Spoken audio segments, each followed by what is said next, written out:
Welcome to Get Offset. My name is Emily, and I'm here with something a little bit different, but not too different. If you've watched the channel for a while or listened to the podcast, you might know that I'm a big proponent of using in-ear monitors. These days, there's barely a venue too small to accommodate in-ear monitors. I've played them in 82 cap dive bars. So I was talking to Sweetwater. I've been looking to upgrade my setup, and they recommended the Audio-Technica 3000 series. So here's the box. And if you want an unboxing, there are other channels that have that. But I can tell you what's in the box is we have the transmitter. It's already on. Antenna, Bodypack, aka receiver. There's also gear in there to rack mount this bad boy. So if you're in a band, you all want your own transmitters and receivers. You probably want to start rack mounting stuff at that point. Let's talk about this transmitter though, because that's the starting point of this. So on the back here, we have stereo ends, stereo loop outs. You can connect to a network. The antenna, really easy to take on and off. You are going to want to take it off when transporting. It folds down like that, but better safe than sorry. And it's a pretty short antenna. I believe the range on this is comfortably 30 to 50 feet. I'll look that up and put text down if that's incorrect. But I just kept the side stage with me, and I didn't have any problems. So let's talk about the front. We have power on. We have this button that has everything you need. It's a scrolly and pressy. And you can see I've named my transmitter, and it has the frequency band that's set to right there. The first thing you're going to want to do is scan for frequencies. Press down that button, frequencies.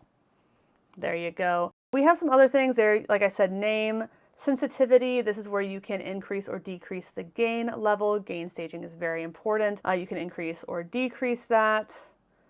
Mode is where you can make this stereo or mono. So you click in, and I have mine in mono mode. I wasn't using stereo. Stereo is great if you want a click track on one side and your mix on the other or something like that. I did not care. So that's the gist of what I wanted to talk about on the transmitter before we get into the body pack. I forgot to mention, this also comes with a set of earphones from Audio-Technica.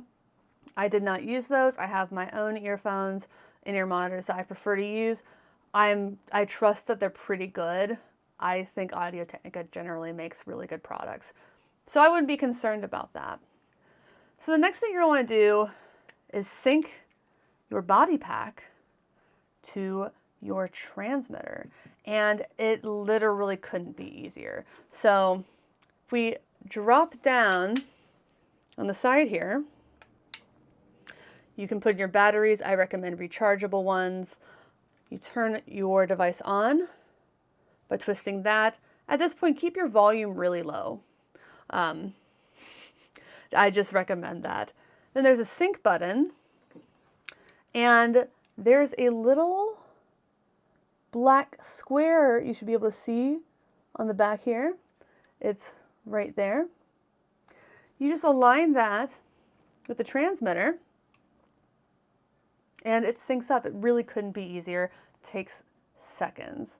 I was really impressed by that. All right, so there are a few other tips and tricks I want to get to. Firstly, I forgot to mention as far as setting your frequency, you are going to want to scan for frequencies at every venue you go to. That's very important. Some frequencies work in some areas, some don't. I was playing at the Tractor Tavern, and the sound person, Kieran, knew exactly which frequencies generally work well.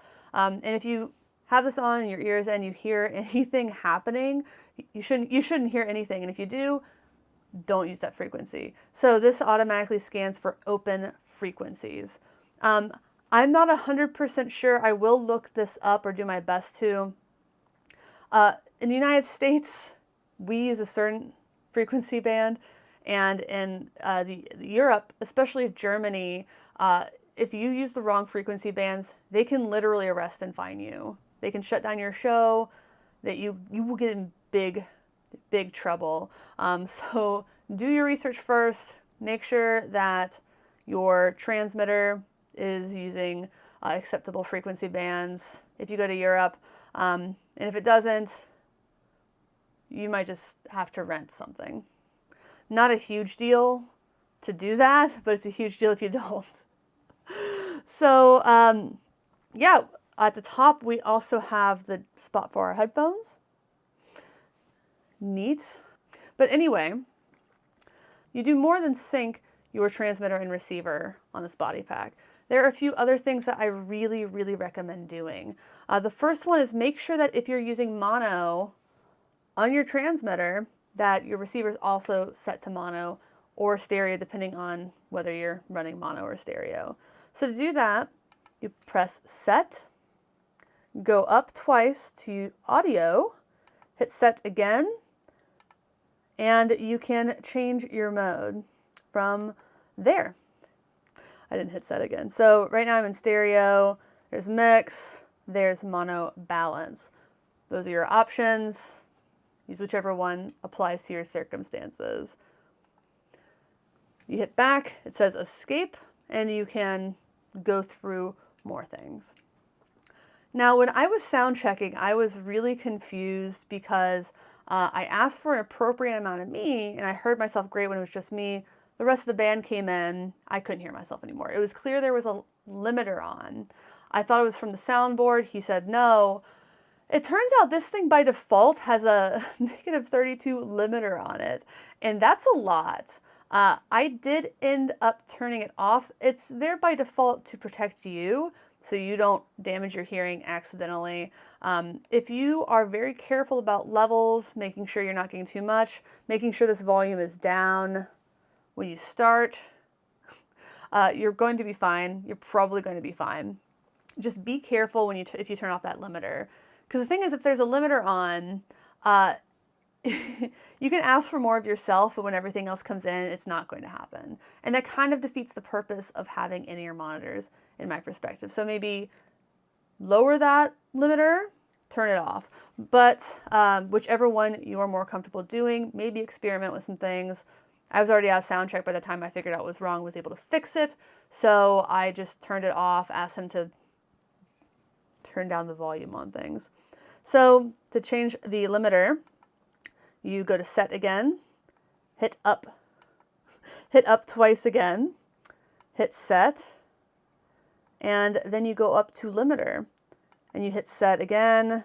You have, oh, I'm sorry, I said 32, it's -30 decibels. 30, 24, 18, 12, and 6, and off. I selected off, hit set once again, that stored my setting, and I was off to the races. And that is all that I did on this Bodypack. If we go back and hit set again, you can see you can adjust the frequency. There are some utilities in here. There's squelch, scan, name. Lots of things in this. But those are kind of the big things that I really think you should know when you're getting started with this belt pack and receiver. So, final thoughts. Using this was obviously an upgrade from the system I had been using. Being able to scan for different frequencies means that I know I'm not going to have interference at all. And that's a big worry with my other system. And this was so easy to set up. Any sound person should really know how to run this. It's pretty easy from their perspective. They just treat it like setting your wedge monitor, but instead of setting it in that wedge, they're setting it in they're sending that to the transmitter instead of the wedge. The transmitter sends it to your Bodypack receiver. Earphones, IEMs go straight into your ears. It's very easy. Again, I've done it in very small venues. I had this guy side stage. It probably could have gone in the back. The room wasn't that big, but if I needed to change something on the fly, I knew it was right there. I love that this has batteries, because the last thing you want is for your receiver to die and you can't do anything about it if it's USB rechargeable. And I know that's great for the environment. If you do want to be eco-conscious, which I highly recommend, get rechargeable batteries. I just had some Costco batteries, but I do have rechargeable ones as well. They're a lot better than they were 20 years ago, and a lot more affordable too. I use a brand called Pale Blue. Use whatever you feel like. Those are rechargeable via USB. Thank you for using batteries. If your belt pack dies during the show, you can just get new ones. Hopefully you have them handy. Really quick and easy fix compared to recharging the whole device. I really don't like touring with or playing live shows with anything that needs to be recharged via USB, with very few exceptions. You're not always hanging out at the venue after a show, so you're going to have to hope that you can recharge beforehand. That's a digression. So thank you again to Audio-Technica and Sweetwater for sending these to me in exchange for a review. It's going to really upgrade my setup. There's one other thing I wanted to talk about, and it's that you can use this transmitter to send audio to 2 separate mixes and 2 separate receivers. And you do that by using stereo. The number one way to use stereo in an IEM's, well, probably not the number one way, but a top way is click in one side, your actual mix in the other. That way it doesn't get all mushed together. There's a lot more separation, literal physical separation. But if you're not doing that, you can send 2 mono mixes to different sides by having the sound person treat it like 2 separate mixes. So let's say you're the guitarist and your singer also wants to use in-ears. You have on the right, let's call that the singers, let's call yours as a guitarist the left. You have each set separately, you have the transmitter set to stereo, and you hard pan your belt pack to whichever mix corresponds to what you want to hear. These, you still have to buy 2 receivers, but you don't have to buy 2 transmitters. And you can do a 4-piece band with 2 transmitters as well. It's a neat trick. I didn't do it. I've just heard people talk about it. I thought I'd recommend you checking it out. But I thought it was pretty nifty. Thanks once again to Sweetwater, and if there's anything in the world you would like to buy from Sweetwater, I implore you to use the affiliate link in the video description. It costs you nothing extra, but it's a great way to support this channel doing things you were probably going to do anyway. And again, that's not just the Audio-Technica 3000 series, that's guitars, that's microphones, great headphones, lots of great products, check them out. But I'm very happy with this. I've said it before, I'll say it again. I've never felt more confident on stage than when I'm using in-ear monitors. I'm getting exactly what I want. I know I'm doing well by my hearing, and when you can hear yourself, you're just more confident. And when you know that you're doing your part to protect your hearing versus like volume wars on stage, our hearing is one of our most important assets as musicians, and it's important to protect that. Using in-ear monitors and wireless systems like this is a great way to do that. I, again, have used them in 80 cap venues.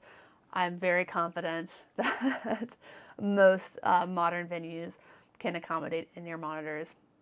If they say they can't, but they still have 4 wedges on the stage, they can pull a wedge. They can do it. Well, to everybody out there, thanks for watching. Thanks for understanding. Check us out on patreon.com/getoffset. We have merch at getoffsetpodcast.com/shop. Again, affiliate links. And until next time, my name is Emily. Goodbye.